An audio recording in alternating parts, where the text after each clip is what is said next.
start with who I am and what I do, and the topic I'm going to cover. I'm going to talk about Data Fabric now. As he said, my name is Arthur Lent.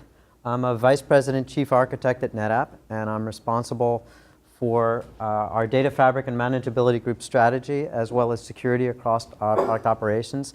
And I'll also introduce myself with one extra role that I have, and I am Joe Caradana's manager. And so Joe Caradana was the person who was covering this topic last year in front of this group. And actually, that's sort of the favorite part I have of Someone manages him? Not really. He does what he wants. But I push him in some of the right directions sometimes. I'm glad we moved up in the world.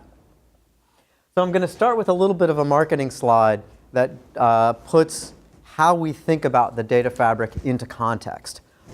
And the context is really around the evolution of IT infrastructure, starting with application silos where there were dedicated chunks of infrastructure that were deployed for each individual application or group of applications with a common set of requirements. And from there to a shift toward a set of shared infrastructure, what NetApp described as zones of virtualization, where you had multiple applications and multiple styles of workloads that would be combined together on a shared virtual infrastructure as part of the server consolidation and storage consolidation that went with the shift from physical servers to virtual servers. And from there, the move from the zones of virtualization, which was a lot more about resource efficiency and IT infrastructure efficiency, but not nearly as much around agility for provisioning and operating quickly in response to IT user needs.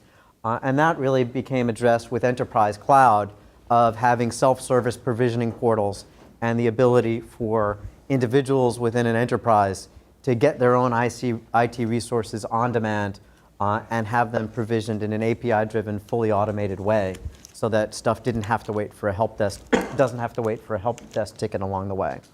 And while some of these trends were going on, in parallel, there were a set of large technology companies, and I consider Amazon a technology company, not a bookstore, that were building out a very large-scale, what we call web-scale IT infrastructures that were taking a different style of design principles for delivering IT in the very large for tens of thousands, hundreds of thousands, millions of thousands of users and concurrent requests with a very different style of principle than the traditional on-premises IT infrastructure had. And from there emerged a set of public cloud providers, partly as an outgrowth of some of the web-scale businesses, with Google getting into the public cloud and Amazon switching from being a retailer to an IT provider, as well as Microsoft getting into that business. But it creates another place, another way and location for customers to get their IT services. And along with the adoption of public cloud became a variety of service providers and other vendors delivering essentially the zones of virtualization and enterprise cloud as a service for customers. Generally in some way differentiated from what the public cloud providers were doing.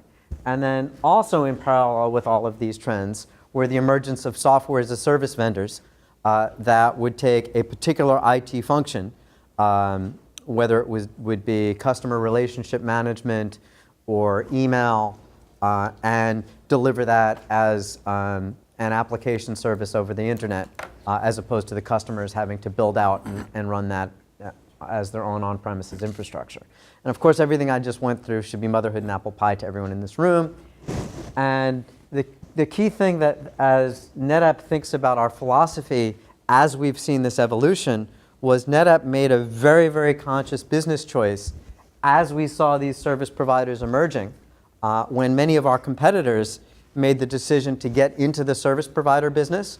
We made the very, very explicit business choice not to, but rather to partner with the service providers and to partner with vendors at all levels around this ring, and also we recognized that although there's pendulum swings in the hype, the reality that almost every large enterprise customer was going to end up in would be a hybrid IT model where they would have some of their functions living in some of these clouds and others of their functions living in others.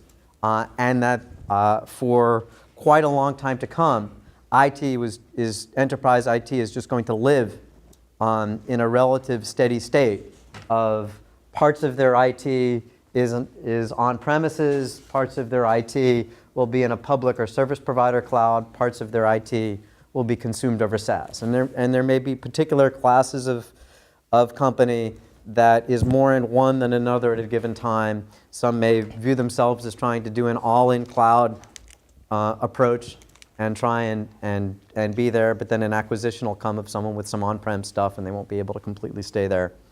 But there's a steady state that will end up with this mixture. And so NetApp mindfully sort of adopted as our strategy and philosophy not to compete with the service providers and to aim for how do we help customers operate efficiently and at scale, and how do we solve the problems that they're going to face when they're living in this world where they're consuming their infrastructure in this variety of ways and their data is living in this variety of locations. And our goal for what we've called the Data Fabric has really been to help customers with their operational and data management problems, challenges around their data as they live in this mixed world.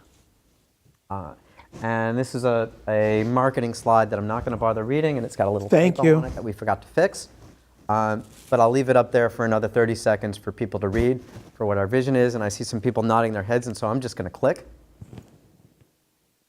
So where we were 2 years ago when we first started talking about Data Fabric, and actually it's more like 2.5 years ago at this point, was we had 3 key capabilities that... September 2014, but who's counting? I think Dave. Dave. I think Dave's counting. We had 3 key capabilities that we had. We had the ability for our data OnTap operating system to run in a hyperscale service provider, specifically running in AWS as an AMI available from the Amazon Marketplace.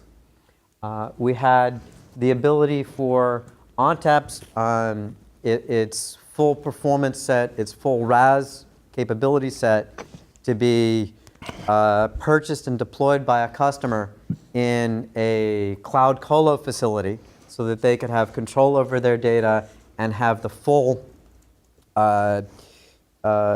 capabilities of our systems, but have it connected to a cloud so that they could use the compute resources of a cloud, but have full mastery of their data. And the third product that we had was AltaVault, which is our cloud-connected backup appliance that takes cloud storage and object store, whether it's on-premises in a private cloud or a public cloud object store, and provides a caching, deduplication, and encryption layer in front of it to enable customers to very effectively do backup to a storage cloud. This was where we were 2 years ago. It was a start. We had 3 things. Here we are now. Okay, yeah, what is it, 27 months later? 28 months later? Who's counting? Who's counting? Where we've gone from those 3 things to way more. And I'm not going to bother covering all of the way more. We don't have enough time to cover that, and I'd bore you to tears if I tried to do it all. But I am going to spend time talking about these ones that are highlighted in green. Some of them I'll be talking about in combination with one another, and others I'll go into deeper, and some others I'll hit a little more quickly. Most of these have really awesome demos that Joe Caradonna has done that you'll be able to watch online, and we'll have the links for those afterwards. And I was thinking of actually showing some of those in these in this, and sitting there showing some videos and trying to talk to them, and I decided that would again annoy the snot out of you, and so I'm not doing that. So the first new capability I'm going to talk about is what we call our Data Fabric solution for cloud backup. And the use case that it covers is the desire to use cloud storage as a backup destination. And again, in this context, I'm using cloud storage as synonymous with an object store that speaks an S3 protocol.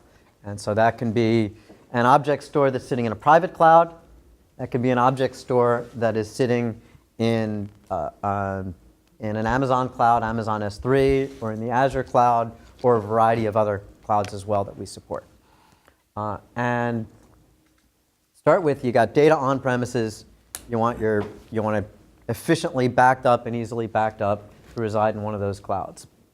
The product, as I said earlier, that front ends those clouds and does a nice deduplication, compression, blah, blah, blah layer in front of it is AltaVault. The new functionality that we've added is to be able to do SnapMirror directly from OnTap to the AltaVault, so that instead of the backup needing to be managed by a third-party backup management software, and instead of having the data need to go from OnTap out onto the network to a backup media server and down to the AltaVault and have the data end up getting rehydrated as it goes on the wire and involving all of that network overhead and the extra complexity of your media server and the extra overheads of your media server. We've built a SnapMirror connection between OnTap and AltaVault so that the data can go straight from OnTap to the AltaVault and then from the AltaVault to whatever your appropriate cloud destination is. And to have that operate with more or less the same experience to customers that SnapMirror and SnapVault between OnTap instances have today. And have it really look and feel like a SnapVault destination to an AltaVault. An additional element of this is StorageGrid itself has an ability to tier to the public cloud that I think Duncan will be talking about a little more. So you can have a fully on-prem implementation of the bulk of your repository that can also tier its colder data to the cloud with the policies that are present in StorageGrid. And in order to manage this whole thing, we've taken our product SnapCenter, which had its focus of doing the application integration for NetApp snapshots and clones, for making it such that you could take VM-consistent snapshots to be used as backups, or Oracle or Microsoft SQL Server consistent backups with snapshots, and to take those local snapshots and trigger a replication to push them off to a SnapMirror or SnapVault destination. We realized that capability and management engine that's in SnapCenter, it was really the right one to manage this SnapMirror workflow to get your data all the way from a primary OnTap system out to the cloud. Our driver is out there because And looking for you. I'll We're go trying back to this is now shipping find a location that you guys. and has been available since early February. Okay, thank you. A future capability that we're going to be adding to it is we are going to be teaching the SolidFire platform to speak the SnapMirror protocol. And over time, SolidFire will be able to speak SnapMirror straight to an OnTap system, as well as ultimately to be able to speak SnapMirror directly to an AltaVault system, so that you can get your disk to cloud backup workflows to work with your primary storage on a SolidFire, and you can have it such that your primary storage can be SolidFire, your secondary in data center disk storage to recover can be that core data center NetApp storage repository for secondary storage that can be used for your restores to a SolidFire, and then ultimately AltaVault bridging to your cloud. And so you'll be I'm just walking outside now to find him and show him where the car is. It'll roll out in stages. Didn't SolidFire used to do snap to S3? Okay. SolidFire today I mean, you don't get the Thank- reduction Bye. in encryption. does a direct snap to S3, has a little bit of encryption. It doesn't dedupe globally across LUNs. It's just within the LUNs. It doesn't have the caching for the restores. It doesn't have the full management around it. So it's a capability. It was actually one that I listed in the first slide. This will end up being significantly better once it all comes together. And it'll sell an AltaVault. And it'll sell an AltaVault. Or it'll sell an OnTap system in between if you want fully Well, now you're hydrated. getting greedy. Yeah, I know.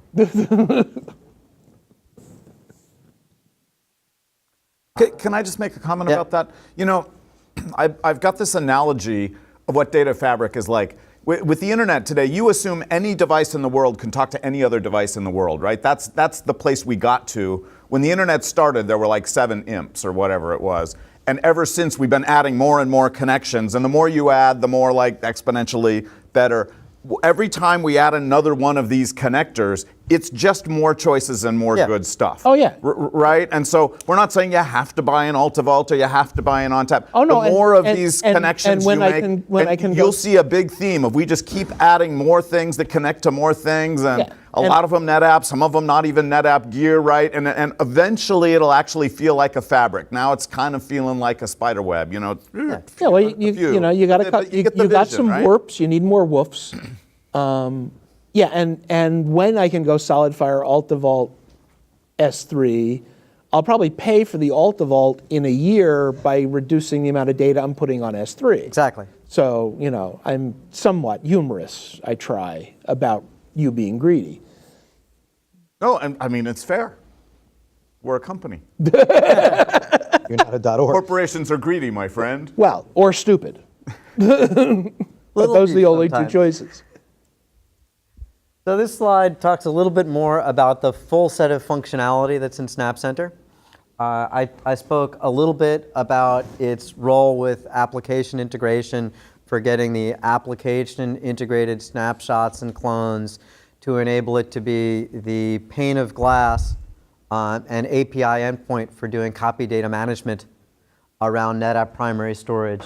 It's also, as I said, where we've chosen to use that management endpoint for this replication of SnapMirror across the fabric. And over time, you'll see us invest in Snap Center being our strategic tool for managing all flavors of SnapMirror replication across all use cases. But that's more of a statement of direction and philosophy that will round out over time. There's a little bit of a graphic here that shows a little bit of what the screen looks like.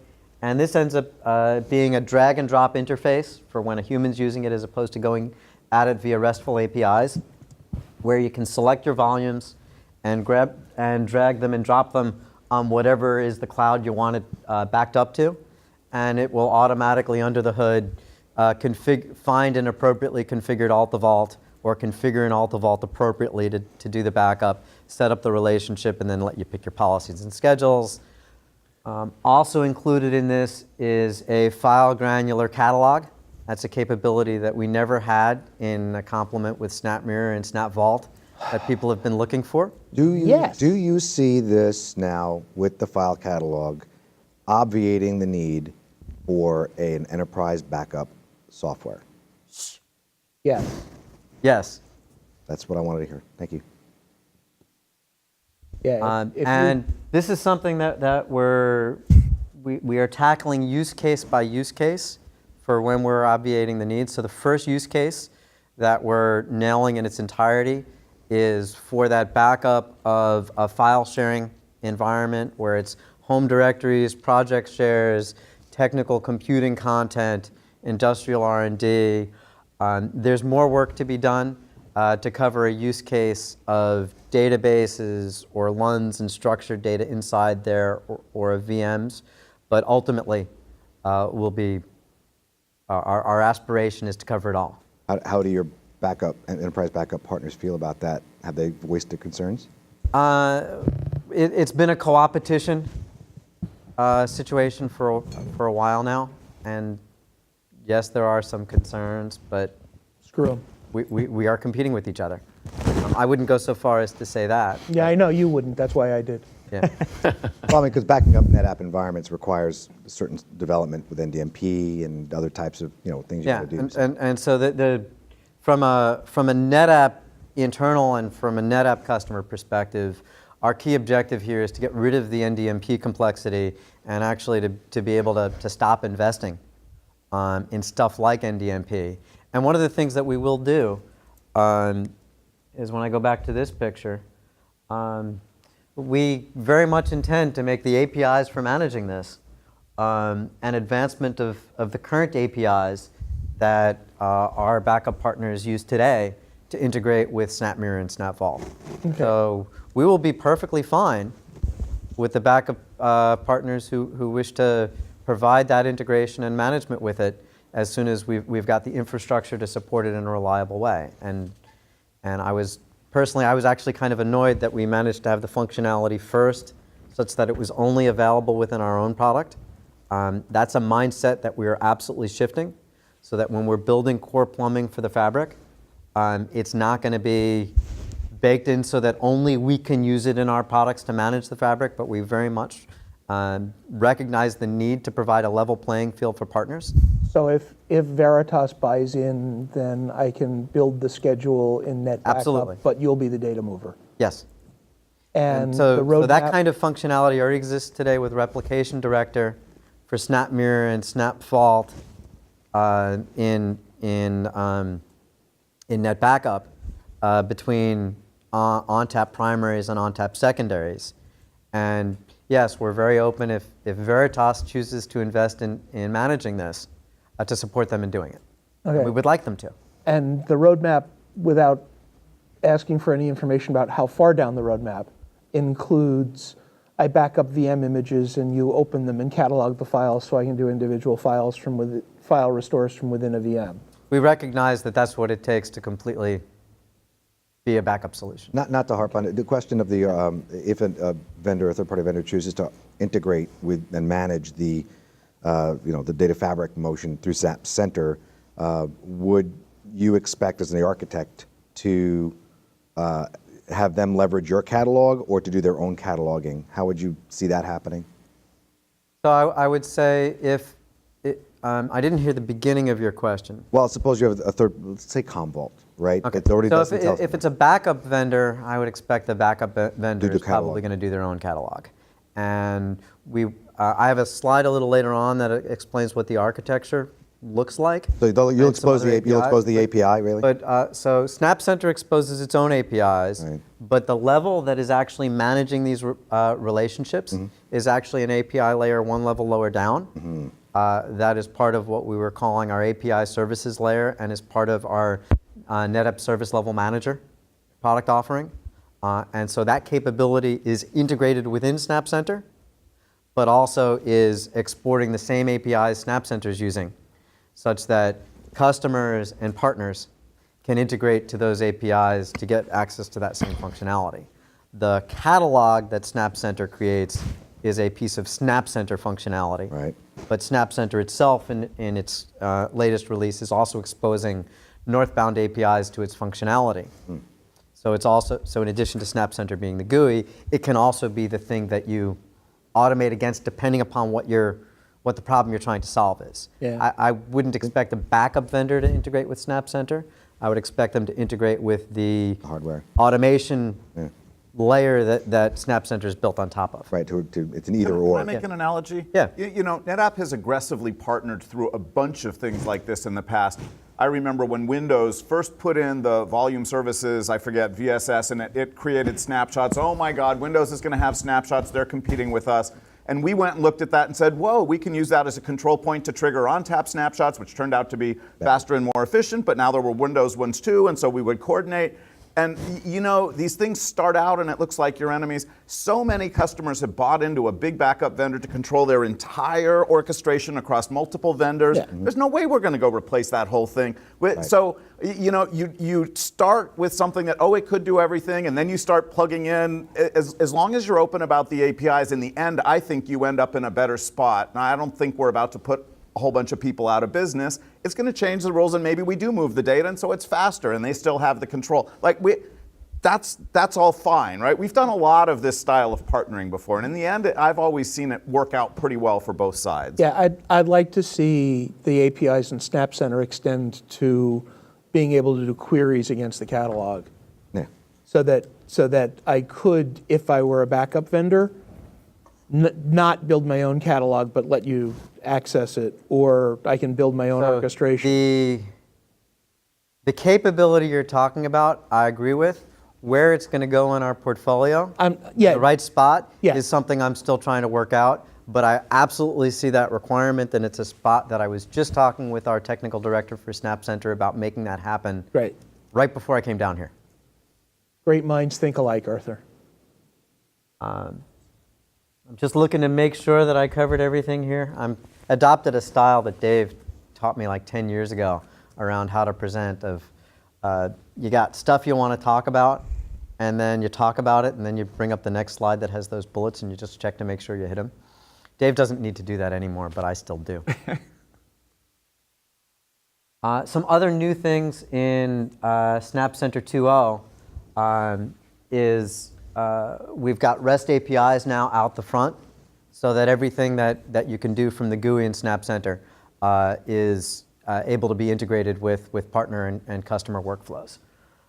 And an additional capability that we've also added is the ability for customers and partners to implement their own plugin agents to get the application consistency, application integration with their own applications, or applications where we haven't built the shrink wrap functionality within Snap Center. So a key part of the philosophy of how we're building our products going forward are northbound APIs for partners and customers to integrate with all of the functionalities so that it's not just available in GUIs, and also to recognize that there's no way, given the rapid changes in the ecosystem and the rapid innovation taking place in new application architectures, that we're going to be able to build shrink wrap functionality that covers everything that a customer is going to want to be able to do.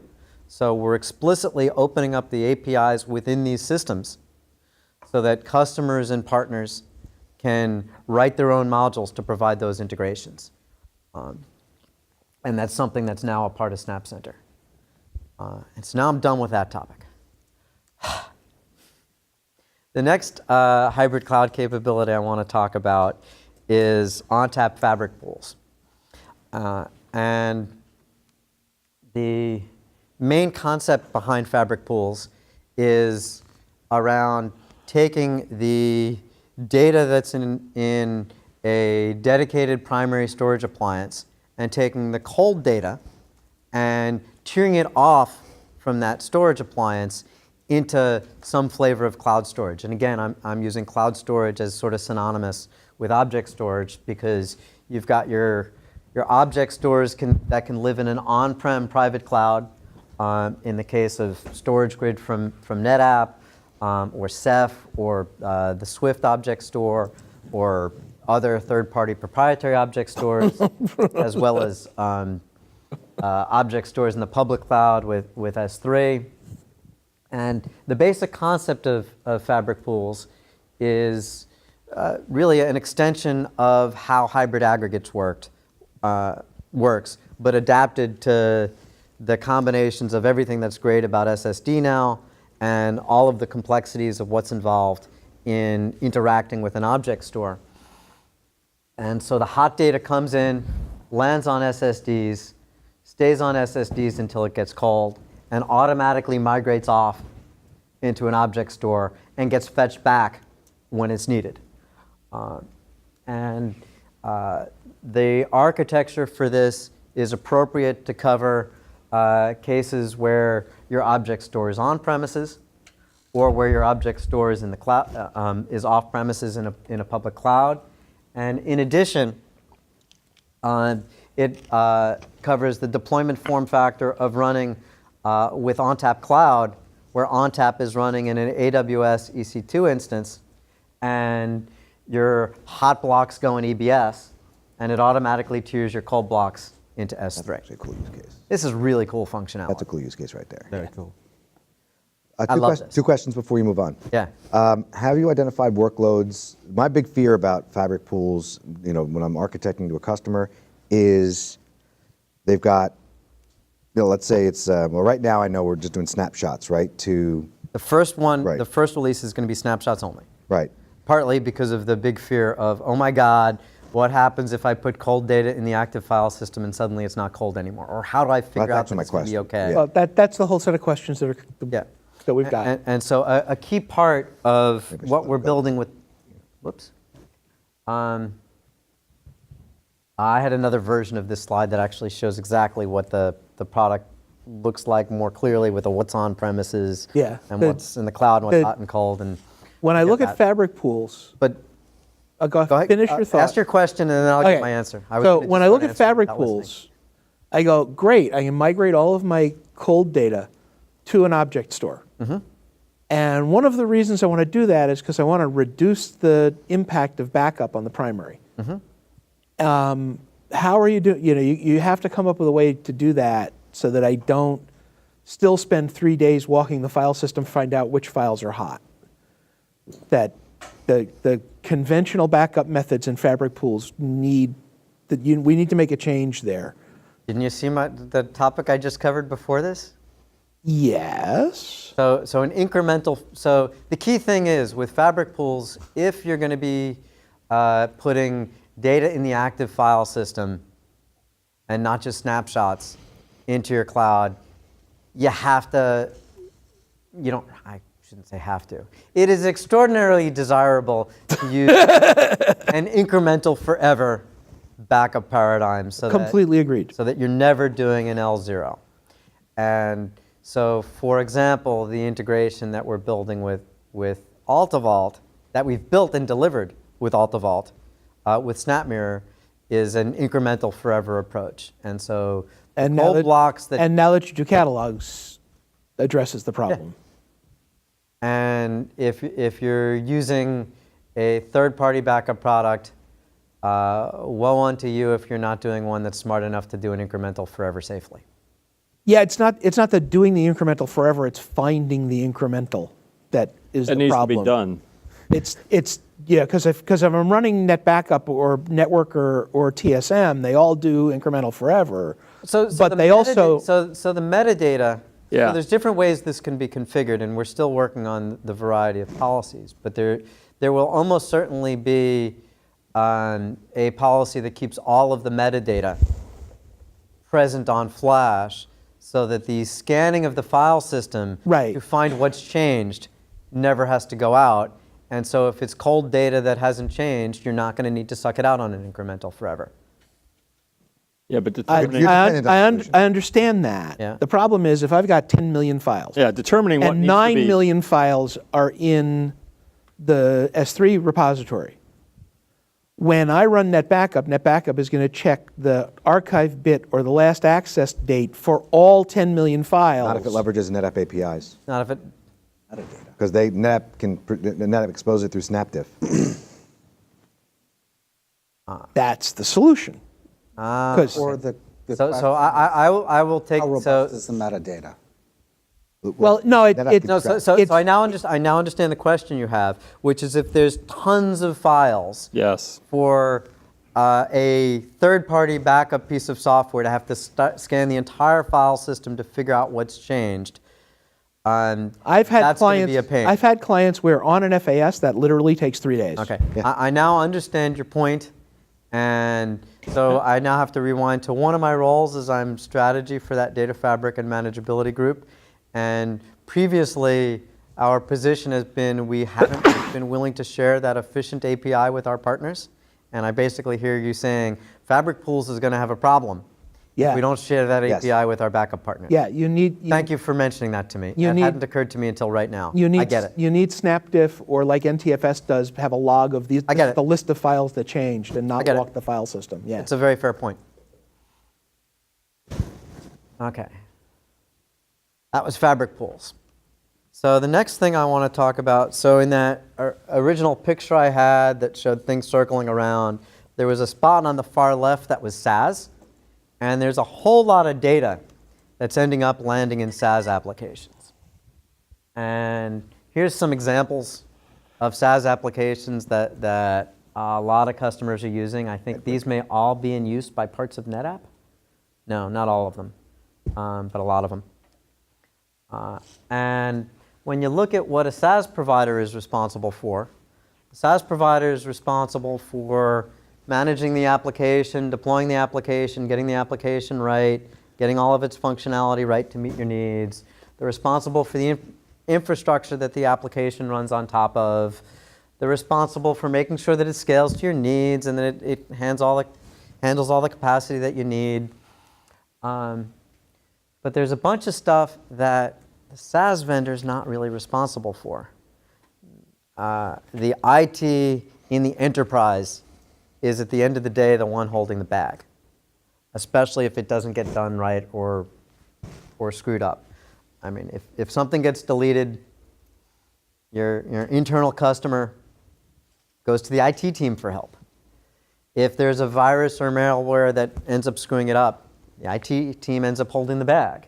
If hackers go screw stuff up, the IT team ends up holding up the bag, or any of a variety of other things. Because at the end of the day, it's your data, it's your business, and you get screwed if something bad happens. And what we've seen from that is that although it's great to not have to worry about deploying and running my application for, say, Exchange or OneDrive or SharePoint or Salesforce, there's still a set of data management and data availability and IT business continuity issues that IT is responsible for. And in some cases, the SaaS vendor covers some of that. But what ends up being the case is it's a hodgepodge of rules of what the SaaS vendors are willing to do, how much they cover, what they'll indemnify, what they won't, how much it costs if you have to deal with one of these things. Even in a spot where you go to a single SaaS vendor who covers multiple of flavors of your applications, they end up with having inconsistent policies across those applications and what those capabilities are. So what we've found from our own internal experience and seeing with some customers is that there's a real pain point and desire for these SaaS applications to have a backup, recovery, and archiving solution so that IT isn't wholly beholden to the SaaS vendor for making sure that when something happens to the data, I can get it back, whether it be... It's worse than that. The SaaS provider protects the data against the SaaS provider screwing up. Conventional IT, when they back up Exchange, 90% of the restores are not because Exchange screwed up. It's because the user screwed up. Exactly. And Office 365 just will not respond to the call that says, my executive vice president deleted this really important file. And it turns out they kind of will a little bit some of the time, but the behavior that is different if it was in SharePoint versus if it was in OneDrive versus if it was in Exchange, and how long after they make the mistake can you get it back. And so it turns out to be a mess to govern, a mess to get it right, and just have it be nice and clear. And that's a key part of why we're finding a real set of customer interest in this. For the customers who've really gotten into these things and are really looking at using them in anger, that there ends up being this gap to be covered. And so this was our second NetApp product offering that's delivered as SaaS. This is a product offering where it can be used with zero NetApp storage, zero NetApp appliances, zero NetApp data management operating systems. So this can be set up in such a way that the data goes completely onto whatever the customer's storage is, or completely onto the Amazon cloud, and in the future the Azure cloud storage as well. It also can go onto NetApp OnTap storage, or it can go into AltaVault and then into the cloud.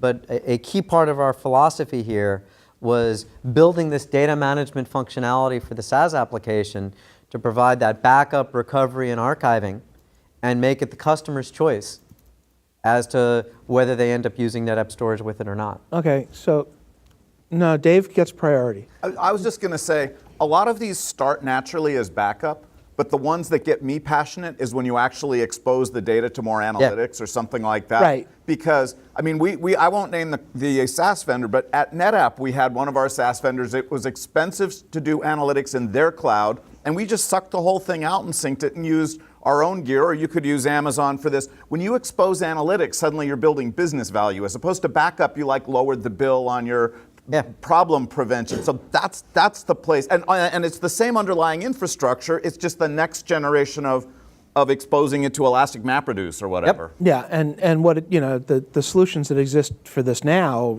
Spanning and Backupify, they work for backup, but it's cloud to cloud, and all you can do is restore an email. Yeah.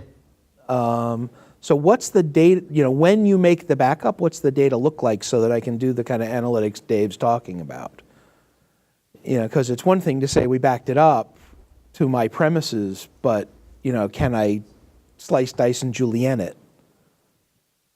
So I believe in the first incarnation of what we've got, it goes through an AltaVault to get it deduplicated and compressed and get the cost and efficiencies down. But we do have our expectation over time to make that data be available for other purposes. Yeah, AltaVault runs in the cloud also. Yeah. So I don't know about this use case yet, but we've had use cases where you backed up into the cloud via AltaVault, and then you fired up an AltaVault running in Amazon's cloud in order to extract the data that was sitting there in AltaVault format, right? So our expectation for where we're going with this is, in addition to the backup, recovery, and archiving, this also will help with the data lock-in problem if you want to move from one to another. Well, and the e-discovery problem, and okay. So this is all part of where we're headed. First, minimum viable SaaS offering, solve the backup problem. No, take yes for an answer. Yep. Okay. Next thing I want to cover is Cloud Sync, which was the first service, first SaaS offering that we had available. This one is really, really cool. And this product offering or SaaS offering wasn't our idea, I have to admit. This idea came to us from Bill Voss, a VP of engineering at AWS. And he was describing a problem that our joint customers have. And he was talking about, and the key problem that our joint customers have is AWS offers all of this compute that is very easy to bring to bear a large number of cores very quickly on a computationally intensive problem. And in addition, they've built a bunch of services like Elastic MapReduce and other things to make that very straightforward to do for certain kinds of use cases. And he saw a set of our joint customers who have data that's born on premises, that lives over NFS in an OnTap system, and the customers want to run Elastic MapReduce against that data. Either because they don't want to have the complexity of setting up their own Hadoop farm on premises, or they want that flexibility of after my data comes in, I want to be able to bring a lot of cores to do the analytics, get it done, and get the results back. And it's more of a peak thing, like I get data at 9 a.m., I want to process it for 15 minutes with a gazillion cores, and then be able to use the results for a while, and then 9 a.m. tomorrow I'll have a refresh. Can I share my favorite user? I know we're going over. Go ahead. This is the use case I love. This is in production now. The data from the Mars rover comes to JPL and lands on NetApp gear, and they've got a window while the sun is down where they get to calculate where the rover's going to go tomorrow, and they use Cloud Sync to snap it up to replicate it up to Amazon, throw a whole bunch of servers on it at once because they don't want to wait, and then they've got to get it to the Mars rover before the rover window the next morning. It's like, it's the interplanetary internet controlled by Cloud Data Fabric. I love that use case. And the reason why I let you tell it is because you tell it better than I do. So we've done this before, and he's interrupted me when I didn't do a good job at it. Hey, being a founder has its privileges. It does. So key thing about it, it takes any on-premises NFS share. Doesn't have to be a NetApp OnTap system. It just has to be one that is NFS v3 compliant and one that works well enough so that it won't roll over and die when we send massively parallelized requests to get the data over. And when Bill first recommended this to us, the first question that the team who built this had was, why not just use rsync? And they spoke to some customers and also some non-NetApp customers who were struggling with this problem. And it turned out it takes a while, is clunky. And it turned out we had some technology already in-house that it was a custom NFS client that we'd built for doing data migrations that does a massively parallelized directory tree walk to do tons of file transfers in parallel. And what we were able to do was something that delivers about 10x the speed of rsync and provide the automation and simplicity around it to get the data in, queue the Amazon job, and have those workflows. So it becomes a very simple to use and deploy kind of situation. And then in addition to what we did, this was all Amazon SaaS offering, and the data ends up flowing inside the customer's VPC. So the data never actually goes through our service. The billing all occurs on behalf of the customer's Amazon account. So it all really nicely integrates in with the Amazon ecosystem and the Amazon workflows. And I'm not going to bother reading this slide, but this means to say all the stuff that I intended to say, whether or not I said it all. And I also know I'm really running low on time here. I'm going to skip the quick customer story, even though it's a really awesome customer story. But I'm going to get shot if I go over the customer story right now. But I'll pull up the slide, because I just love the narrative on how this works. Whoops. And we'll get some kind of video posted that shows it. And the last thing I want to talk about is NetApp Service Level Manager, which is a product that we built based upon a set of experiences that we had helping large customers and service providers build private clouds. And it was around how to automate the storage provisioning, how to get the appropriate classes of service for their environment, and how to be able to have appropriate predictive capabilities around their growth of environment and when they were going to run out of capability and whatnot. And we came up with an approach toward it of working with our customers to define a standard service level catalog of storage offerings, the ability to intelligently automate the provisioning of that to match the storage and service needs, and then to have a closed loop cycle around automating the monitoring of making sure that everything's behaving the way it should and doing appropriate remediation around it. Mm-hmm. And we ended up building this product that we call NetApp Service Level Manager. And what it currently has underneath it is it talks to it talks to AltaVault, OnTap Cloud, physical OnTaps, and some of our management servers, has a API service layer in between that provides a common API endpoint to talk to, a normalized form to get to, so that talking to all of these different things all work in the same way, and really improves upon what were the native APIs in these platforms. And then what we put on top of that was this service level based provisioning automation engine that, based on the characteristics of the kind of storage you want, can go look at a pool of storage and figure out what kind of capabilities it could do and map the provisioning request to those capabilities available and automate the process. And if you say have a data center with 10 OnTap clusters, or in the future 3 SolidFire clusters, because when these data centers get really large, they're not willing to have everything be in one single pool, system pool.